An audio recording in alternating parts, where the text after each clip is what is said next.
कारण की आईने आपला जन्म दिला म्हणून आपण इथे आहोत, बरोबर. मुलांसाठी तर सगळेच करतात, पण आईसाठी कोण करत?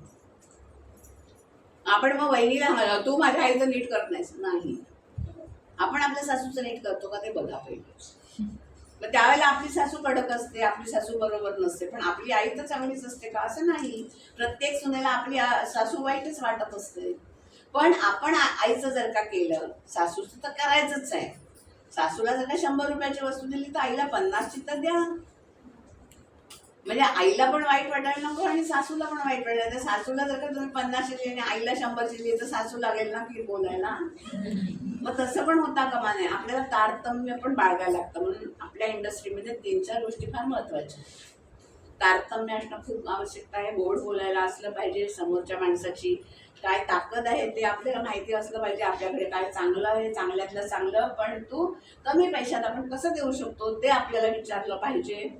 हो की नाही. आपल्यामध्ये क्रिएटिव्हिटी असली पाहिजे. आता ज्या फॅशन डिझायनरच्या मुली आहेत, डिझायनिंगच्या मुली आहेत, त्यांना मी नेहमी विचारते की तुमच्यापैकी किती जणांनी अल्बम तयार केलेला आहे.